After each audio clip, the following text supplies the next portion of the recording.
This is Static Attic, and we're back with Who Am I? Yes. So, gentlemen, who am you? Who am us? Who is we? I'm Dr. Luvbeats. That's my name. That's my stage name. And this is my buddy Drew. And together we make up Who Am I?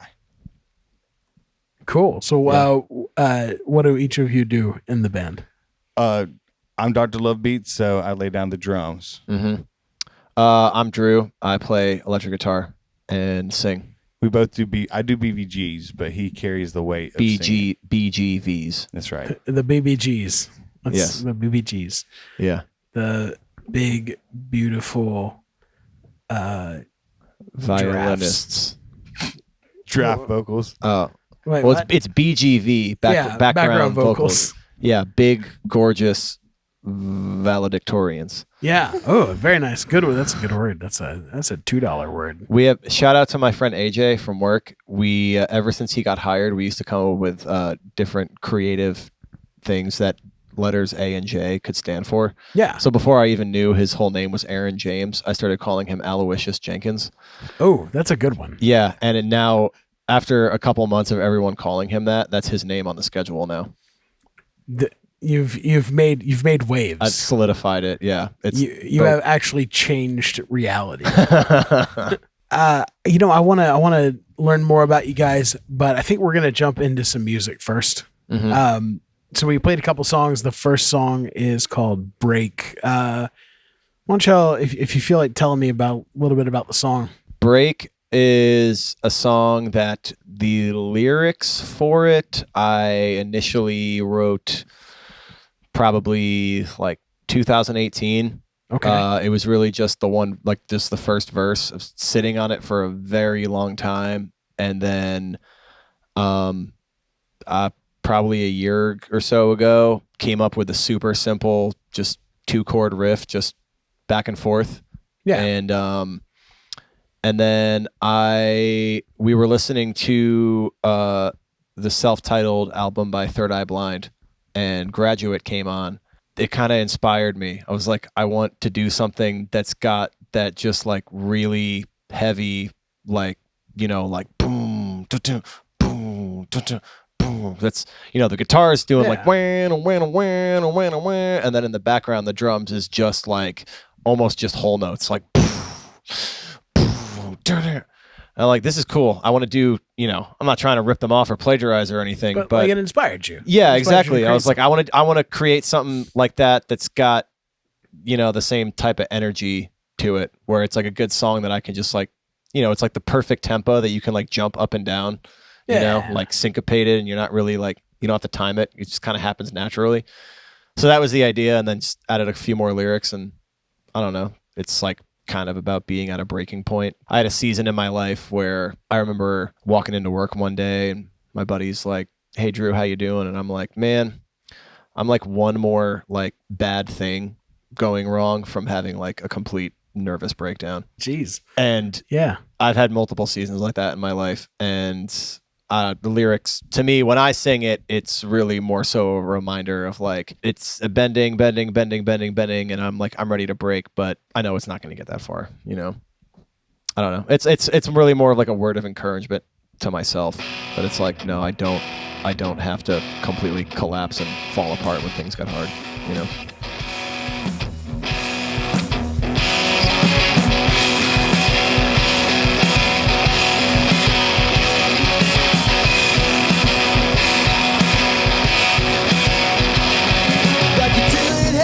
You didn't see it coming. Pray for my life, but it's too late to start running.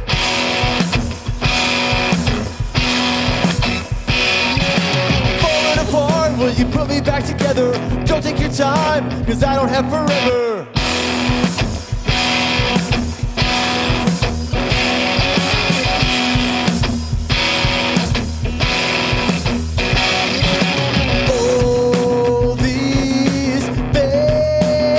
Falling apart, will you put me back together?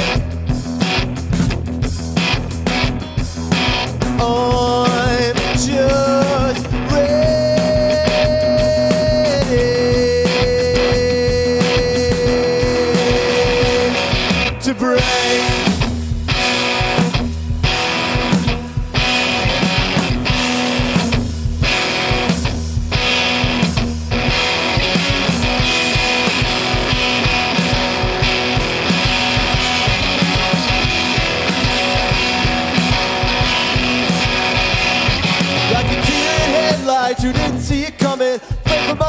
but it's too late to start running.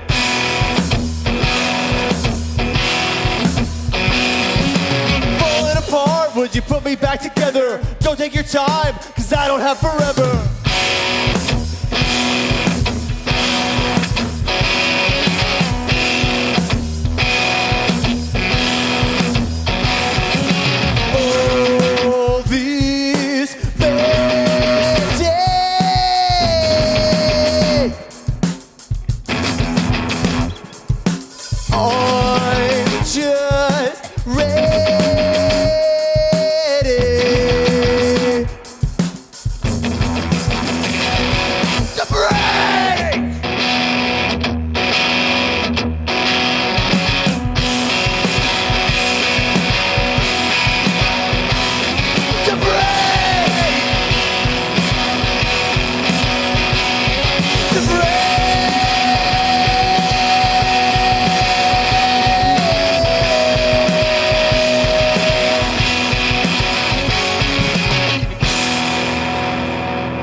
I love playing that song. When he brought that song to the table, it came together pretty organically, naturally. It was like, hey, this is what I want to do, and then I jumped on the kit and we kind of just did it, and like, okay, that's how that song is going to go, and it just kind of shaped and molded it from there or whatever. But yeah, that's one of Drew's favorite songs to play too live. So brings me to a question I wanted to ask you is what is your process like for the two of you, as a duo writing songs? How do you typically create something? tell them how the band got together, and then that's pretty much. Okay, yeah. So I was in a folk punk band for 10 years, played banjo, and that was my main musical outlet for a very long time. And that kind of ended with the COVID pandemic, like a lot of other things did. Sure. And then January 2022, I had 10 or 11 songs that I'd been sitting on, some for years, some that I'd written recently. Recorded them all, just acoustic demos in my apartment, and sent them to Ryan, and was like, let me know what you think. So he said he wanted to jam, and I'm like, yeah, let's get together and jam. And he was like, no, I want to play these songs. We should, get your electric guitar and let's turn these into, punk rock songs. So that's what we did. And so we had probably 5 or 6 songs to start out with that we kind of just, by kind of playing through them together, developed the kind of the sound that we have. Yeah. Heavy, high energy, but they were all songs I originally wrote on acoustic guitar. Most of them were not ever intended to be heavy or high energy. But that was, almost 2 years ago. And everything we've written since then pretty much happens exactly the same way. I'll have something that I write at home on piano or guitar, have words or whatever, whether it's a totally finished song or something unfinished, but I want to just, we work on it together. And it just goes from a little solo home studio or home recording type deal to us just kind of working it out into the WhoAmI sound. And it usually happens pretty organically. And it's great because I also play drums, so I can speak drum language to Ryan, and he knows if I have something specific in my head that I'm hearing that I want him to do, I can communicate that super easily. And then we have other times where I'm like, man, I got nothing for this song. I'm just going to start playing it. You just do whatever feels right. And usually by the 3rd or 4th time through the song, we've pretty much got it locked down exactly how we want to play it and how we want it to be arranged and all that. Yeah. So it starts with you've got stuff in your head, Mm-hmm. you get it out. It's your creative outlet, and then Dr. Ryan Luvbeats takes it and turns it into takes it to the next step. Exactly. That's cool. Yeah, I love that he speaks drum. It makes things. I love that he can play drums and speak drums. We can really communicate and get things done pretty quickly, and I love that about him. That's cool. On top of the songwriting, I love his lyrics and stuff. That's something that stuck out to me when he gave me that first demo. I really love his lyrics and songwriting. So that the fact that we can speak drum on top of that, it locked together for a good band right there. Okay. How'd the two of you get connected? That's a good one. Okay, so I've been playing drums at church in Malden at Freedom Church, and I've been playing drums there for a really long time. Like Okay. I guess almost 10 years now.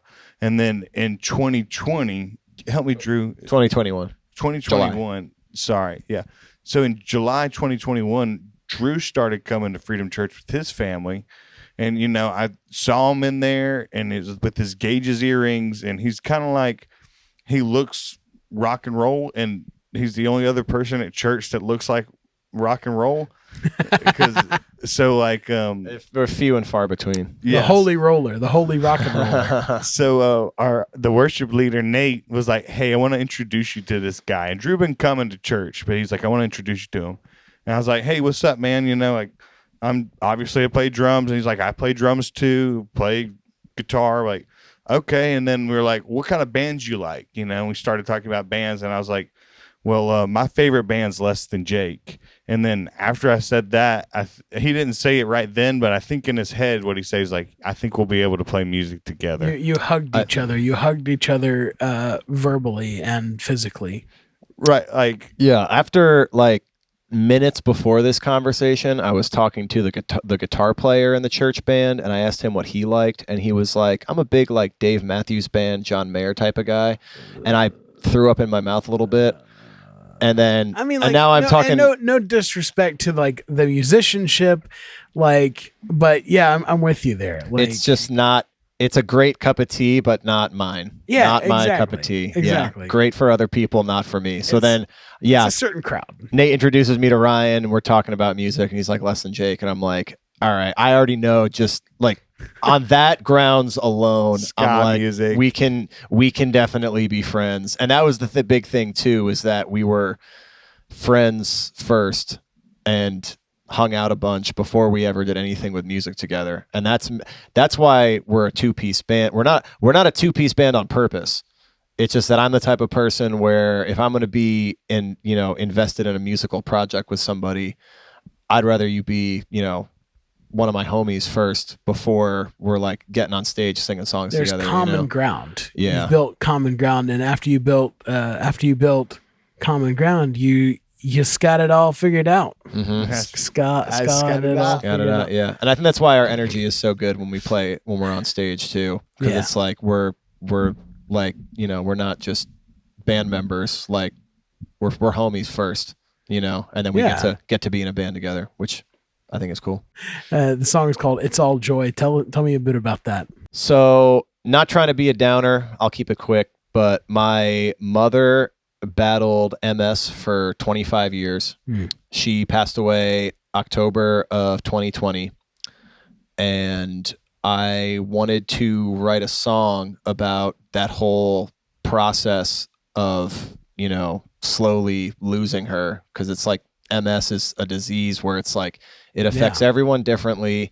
There's no cure, there's no timeline, there's no nothing. So she was diagnosed when I was 3, and then for 25 years just slowly watched, different parts of her body not being able to work anymore, and it's like hard to process that, especially as a little kid.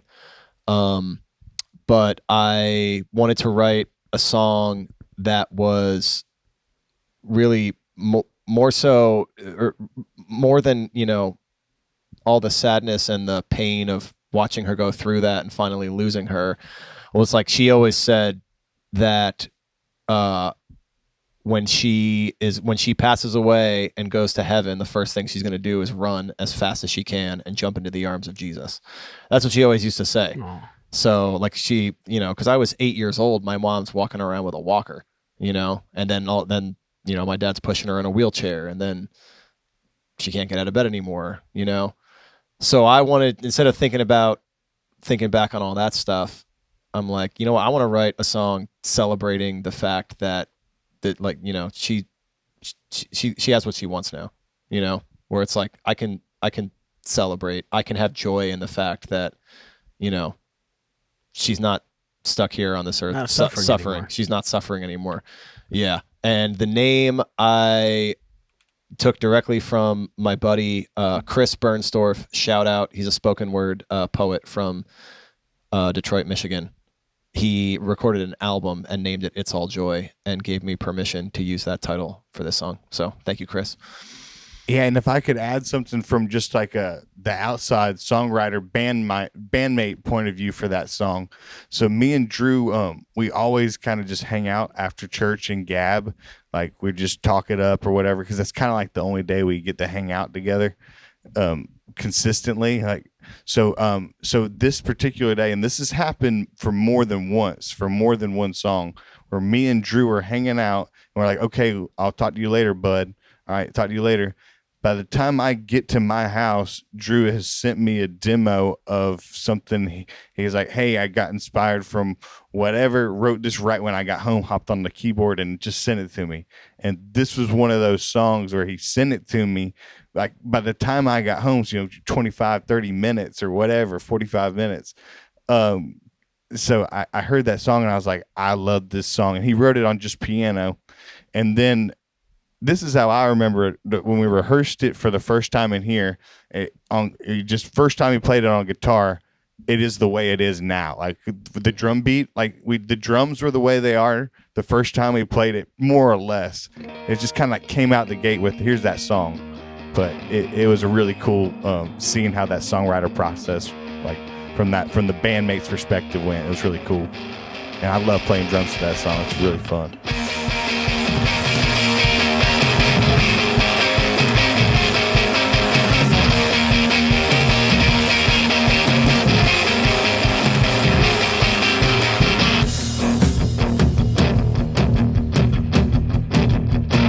First it came for your legs, so I would get down on my knees and beg that it wouldn't have to be this way. Whoa, oh.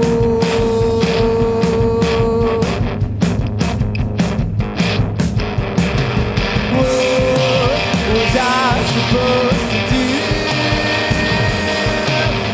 Just a kid who was losing you.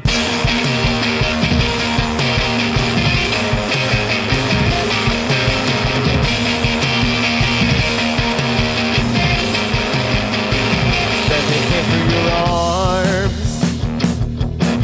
I couldn't handle it, it was getting way too hard.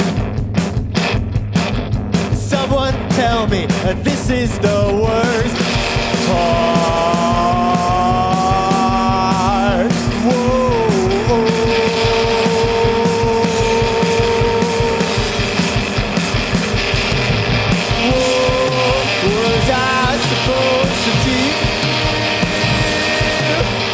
Just a kid who was losing you.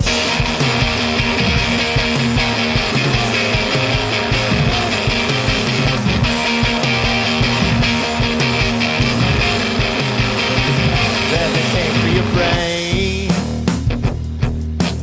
Someone tell me this is the worst way. See somebody pass away.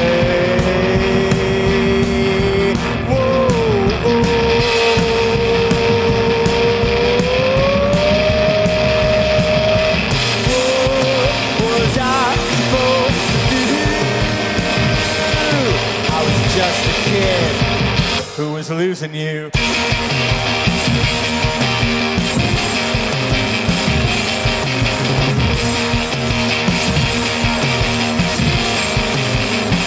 You always used to say the first thing you do when you get to heaven would be to run and run and run and run and run and jump into the arms of Jesus. And now you run it, you run it, you run it, run it, run it, and you're jumping for joy.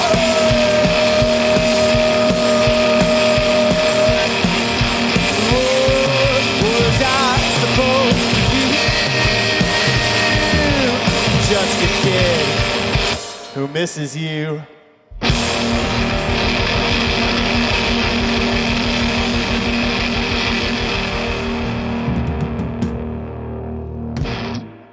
You know, we're all adults and with jobs and things like that. What's your approach to making music? Is your goal to make this a full-time gig, or is this something you do because you love it? Can I answer that one?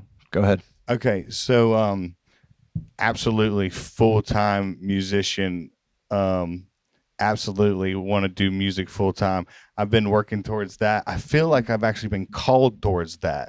So so right now, me and Drew both work in restaurants as our day jobs. Sure. And Drew's actually really good at it. I just kind of fake my way through it. I also fake my way through it. Trust me. I think everybody does. I think that's the restaurant way. But we both have jobs that believe and encourage us and actually want to see us succeed in music because they care about us as people. So we have a really good support behind us, but we have a band. Our band T-shirt is a rain cloud with rainstorm with an X on, or no smoking sign on it. So no rain. It's not gonna rain is our band mantra. And that just comes from two personal stories we got. But that idea of what it's not going to rain is the mantra of WhoAmI. We're going to make it, whatever the definition of make it is. We're going to do music and we're going to get there full time at some point on God's timetable, not ours.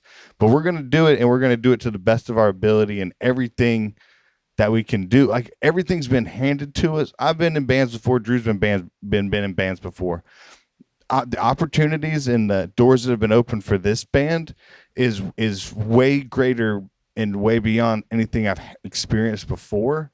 And it's actually because I feel like we're open. It's not me doing it this time. We're fully invested in God doing this. So wherever God wants to take it, he can take it. And as far as I know, there's no limit to his power. So we'll do it. As long as everything will be provided at some point, I believe we're going to get there. So it's not going to rain. That's what we say. Okay. You can add to that if you want to, yeah.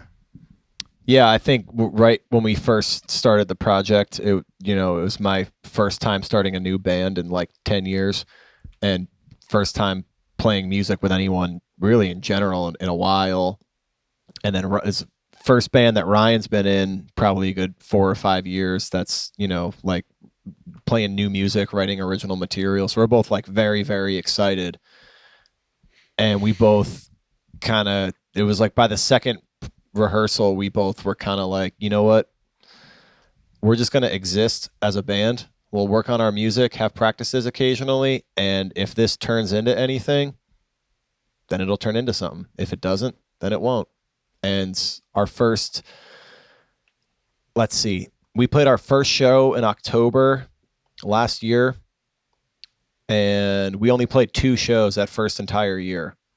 And this October, we have 5 lined up already in October. That's great. And we're doing the festival in Indiana in November that we're super pumped about. It was just in timeline. That was just a few days ago. Correct. Yeah. Cool. Yeah, and so how'd that go? How was the no, show? I'm not going to Final Destination that. I'm not going to. So then, what something that Drew said when we first started this band is like, I've been playing in cover bands. I've been thinking like, oh, I want to be a full-time musician. Anything I can do, like a DJ or hired gun. But then after me and Drew played our first show, which was an open mic at Smiley's. We didn't even have our band name yet. Oh, that's right. Drew, that didn't count as his first show, but Drew was like, dude, this is why we started playing music, to play in a band, the songs that you write. And I was like, something lit up inside of me, like 100%. That's why I started playing drums in my garage with my buddies from high school, to be in a band, to play the songs that we wrote. So like, that's why we do this. Like, so I can definitely still play in a cover band whenever, but let's pursue music full time the way we want to do it and not compromise. And something lit up a fire lit up inside of me, or light lit up when Drew said that. So Yeah, we've always wanted everything to happen organically, and so far it has. I mean, it's been a tremendous blessing. I mean, we got to play Downtown Alive in April. How in the world a brand new band that was our fourth show 7 months ever. in or 6 months in, yeah. 6 months in, only our fourth show, and we're getting paid $500 to play downtown to 1,000 That's people. great. No idea how that happened, But it's great. and it's awesome. So we haven't really tried that hard to really do anything with this band. We're kind of just existing, and when things come along, we say yes, and more opportunities keep coming, so we keep taking them. So just hoping that it just keeps on growing and growing like it already has been. I think that's funny that kind of ties into the next song. The next song we had on the set list was "Life's Too Short." Mm-hmm. It seems like sometimes you gotta go for it, right? Yeah. Tell me about that song. Life's Too Short, I wrote in 2019 when my wife was pregnant with our daughter Charlie, and around the 3-month point, she started having a lot of really bad depression issues, and in fact, it was so severe that she actually had a month of paid medical leave from her job because she wasn't like mentally healthy enough to be working. And they recognized that, so they paid for her to have medical leave. But she had a really, really hard time, like just physical health wise, not a fun pregnancy, a lot of, throwing up and all that stuff. And yeah, there was one night where she told me how upset she was, and she wasn't mentally doing well, and she's scared to have the baby. And I didn't write the song specifically to her or for her, but more so as a reminder that, because the thing that I always used to tell her was like, hey, I know you're not doing well right now, but just wait until our kid's here, like you can't give up, Yeah. and it's, life is too short to give up, or to, like the line where it says, your heart is far too valuable to be broken by the troubles of this world. That was really written specifically about her, because she also worked a horrible job that was like very physically and mentally tolling. And I don't want it to be misconstrued. Like, it's not so much like, hey, life's too short to be depressed, so just don't be depressed. That's because Right. that's not fair to say. Like, that's not the message. It's really more so like, when you have opportunities in life that present themselves, like, take advantage of them. Sure. Like, if you are in a place where you can choose to have joy over sadness, well, life's too short to choose sadness. You should choose joy instead. It's really more, it's not so much a song about like, oh, you're depressed, you need to get better. It's Right. It's meant to be more of like a message of hope, Right. where it's, yeah, I'm stumbling over my words. No, it's okay. I mean, like that's a very succinct way to put it, is that it's a message of hope. Mm-hmm. Yeah. Yeah. Yeah, like one of my favorite parts about, like, I already love the lyrics about this song, but my favorite part of that song, when all the music breaks out and it's just vocals and drums, that actually happened on accident at that Smiley show we played, where Drew accidentally hit the kill switch on his guitar, and we have a demo version of that. And it's like, after he did that, he was like, I think I want to do that every time. And it's like, now it's like that favorite part of the song. Yeah. Little nugget of Easter egg behind that songwriting. Yeah. Cool. Also, the driving, just like 4 on the floor, like rhythm for that song was directly inspired by this band, We Were Promised Jetpacks. They were my little brother, who's also named Mark, one of his all-time favorite bands, and they're from Ireland, so they only toured the United States like once every couple of years. So he went to see them every single chance he had. That's cool. And he gave me all their albums. So their first album, it was like almost every song is just like doom, doom, doom, doom, and then just like driving guitars the whole time. So I had that band in mind because that was originally another just acoustic, very soft, mellow type of song. And then when we got together, I was like, do you know this band, We Were Promised Jetpacks? I listened to them the other day for the first time in years, and I was like, we could take what they do and totally turn this song into that. So thank you, We Were Promised Jetpacks, for the inspiration. Yep. Yeah, I listened to the record and I was like, okay. I listened to like a live set and the record. I was like, okay, I get the vibe. And then we jammed. So, rest history. Yeah.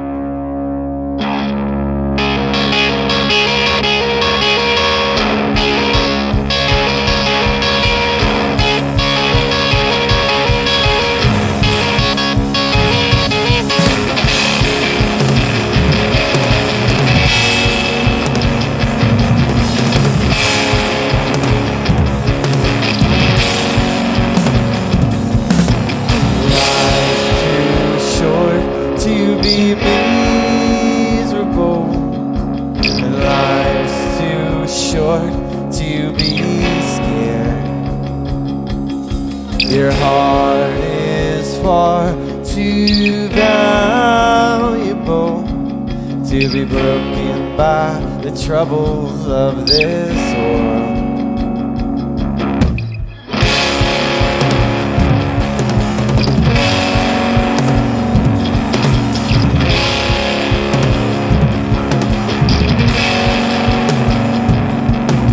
We all have doubts and failure, but they sure as hell won't dictate who we are. 'Cause life's too short to be miserable, and life's too short to be scared.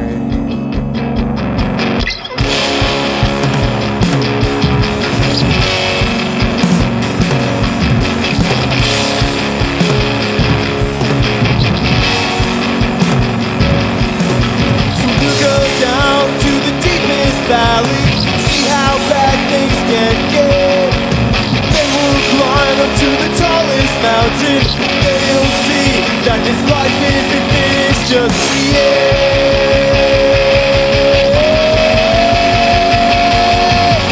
Life's too short to be miserable, and life's too short to be scared.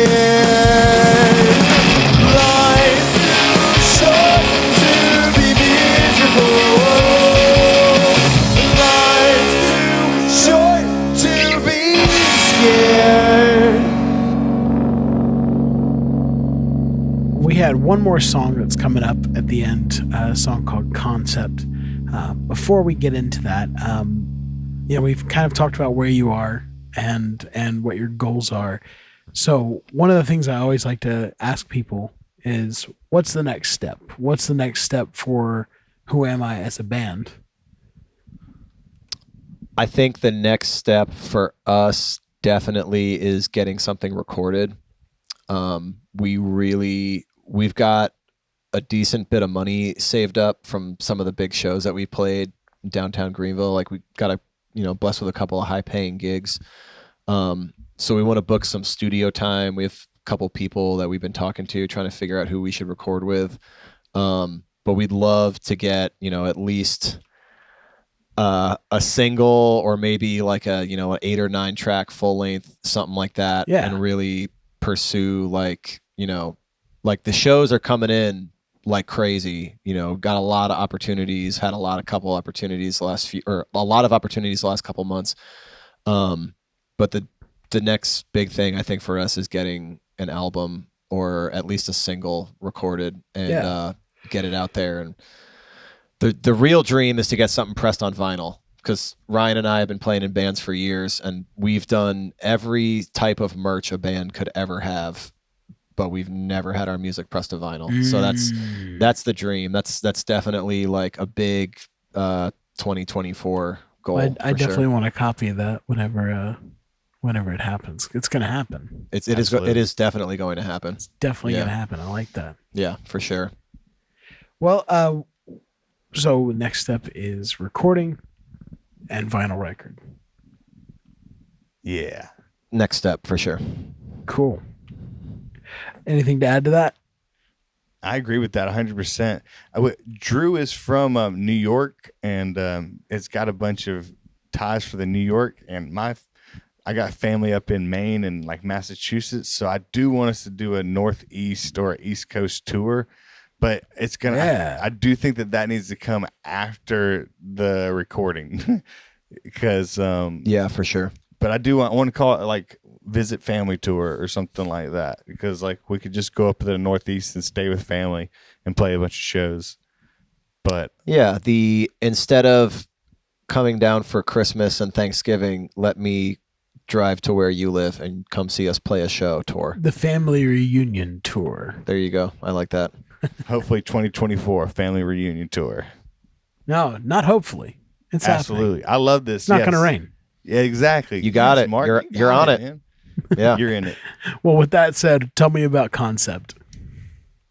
Concept. This is one of those songs where Drew sent me an acoustic version. Oh no. Drew sent me a piano version. That was a piano one, yeah. Yeah, so Drew sent me a piano version, and we're both huge fans of the movie That Thing You Do. Oh, Huge fans of that. So one of my musical influences, Del Paxton. yeah. We're not the Wonders right now. We're Captain Geach and the Shrimp Shack Shooters.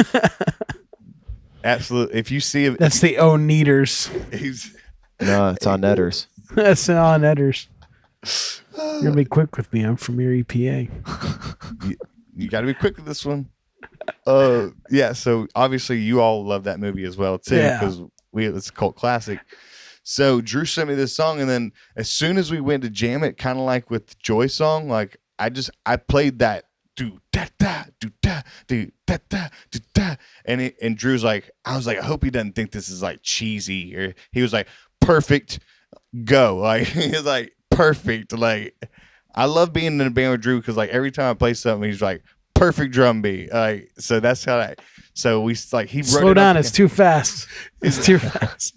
So I came in with that, I don't even know what you call it, a hip like a hip like 50s beat, like a 60s rock and roll oldies beat. man. Yeah. And so he was digging on that vibe. So, but he sent it on, like he came home from church and wrote it, like, and by the time I got to the house and was done with lunch, he was like, Drew sent me an email. So you can add to that, but that's pretty much how that one came out. Yeah, I distinctly remember that day because we had just started potty training our daughter, and she sat on the potty and said she had to poop, and I said, okay, but you're not getting any candy until I see any turds. And she said, okay. So she sat there for like 20 minutes until she finally pooped so she could get her candy. And it was during that 20 minutes I was sitting down at my piano in the next room writing that song. I never knew that. That's hilarious. I thought One day, Charlie, this is a message for Charlie. When you're playing drums in the band, One we'll tell day, this when you're a grown adult and you're hearing this story, or actually, you know what? Realistically, you'll probably end up hearing this by the time you're in middle school, when it'll be super embarrassing to hear this story. I'm sorry. I am sorry to you that your dad felt it necessary to tell a story about you taking a dump in a toilet for the first time on Static Attic. On Static Attic. No, they're pretty comfortable. Literally yesterday after church, he called Charlie over. He's like, hey, remember that time poop was going down your leg? It busted. He was like, how old are you? She was like 5. And he's, you're 3 right now. I'm like, what? He's like, you were 1. Come on. But yeah, they're very comfortable. We're a very comfortable band. Yeah. Good stuff. For sure. So, Concept, what's that song about? It's about poop. No. Not quite. No, that was another one. Yeah, a lot of times I will get inspired to write directly after seeing Ryan at church on Sundays, and we'll have a conversation or something that we heard during the service, and I'll go home and I'll just write a song about it. And by the time Ryan gets home from having lunch, it's like, hey, here's a new song. We'll work on it, practice. But we have this. You take some really long lunches, huh? I take my time. No, well, I live closer to church than he does, and the one that I sent him, I had the whole thing done start to finish in like 15 minutes and just sent it to him. And then it took us probably another 10 minutes to arrange it full band, and that's the song. Yeah, it's for real. It's happened. It's happened a lot like that. But then I'll go, 3 months without writing anything at all. It's very stop go with my songwriting process. But no, that was another one. Wrote it Sunday afternoon. And shout out to our friend Brian Onken from the River Upstate. He preaches at our church occasionally, and I don't remember anything what he said that day other than he just looked up at everyone and he said, God is not a concept. God is a real living person.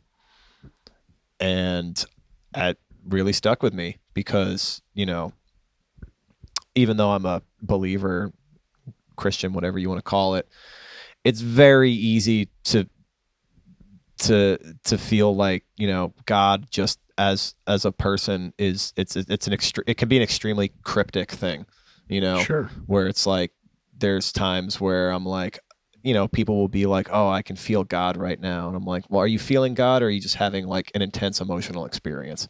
And then you've got churches that try to fabricate these emotional experiences with music and lights and whatever. And then they tell you that's God speaking to you, I'm like, I don't want any of that crap. Like if I've chosen to go down a path where I believe in God and I'm following God, I want to know exactly who that is, And this guy Brian, I think he did a very good job. From what I can remember, he did a very good job of like kind of instilling that idea in me that like if you want to be close with God, it's you can't think of him as like this far off, distant dude in the sky. It's like he's not just an idea. And so that was the concept for the song, where it's like it's just there's no chorus, it's just whoa whoa whoas, just super easy to sing along. Sure. And it's just the two verses. That's just you're not a concept, you're a real person. You're not just an idea, you're a real spirit dwelling in my heart. Super basic, super simple, but that's cool.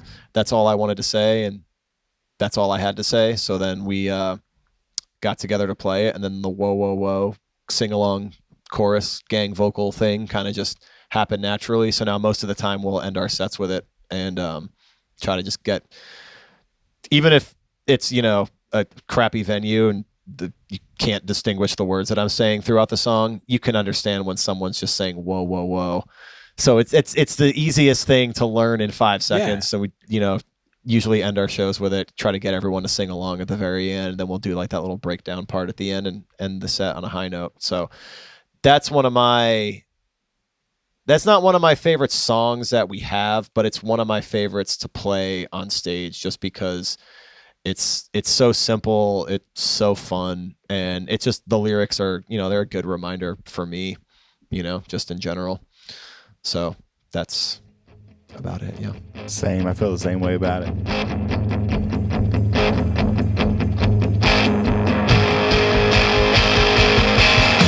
You're not just a concept. You're a living person dwelling in my heart. While the world is busy tearing me apart, you've been holding me together from the start.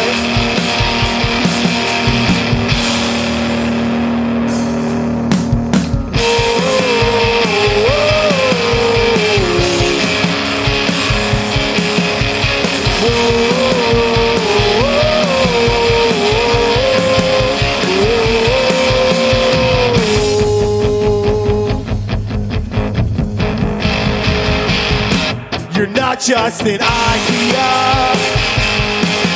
You're a living spirit dwelling in my soul. Living in this world sure takes its toll.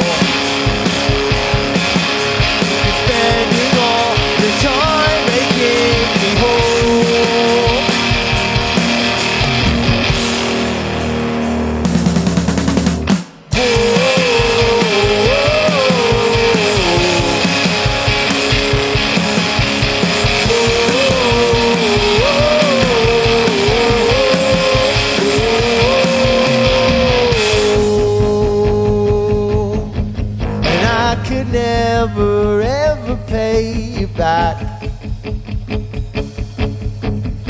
I could never ever pay you back.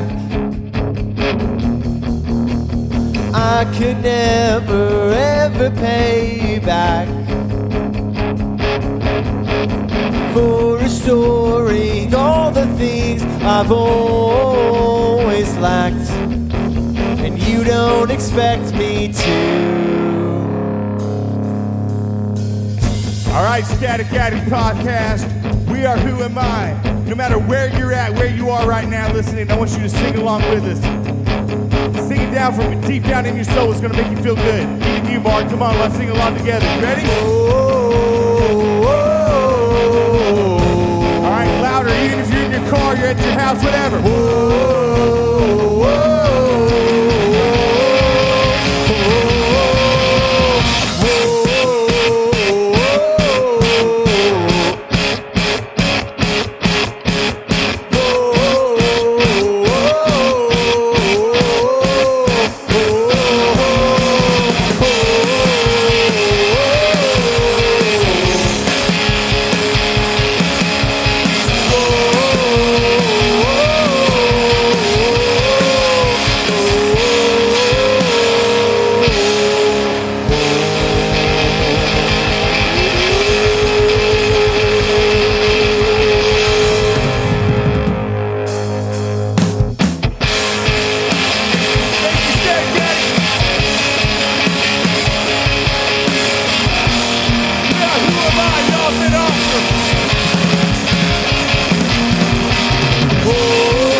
Well, Ryan and Drew, thanks so much for being on the show.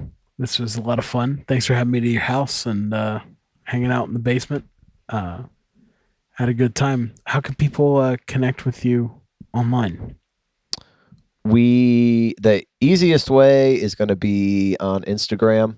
Who Am I Band SC is our Instagram title. And then we've got an email that's whoami ? Spelled out at gmail.com. Those are really you write the word question mark is written out. Yeah, because you can't have an annotation or you can't have a punctuation in an email address. So it's who am I? Then question mark Write out question spelled mark, all the way out. So it's like 16 characters. But that's our Gmail. So Bandcamp.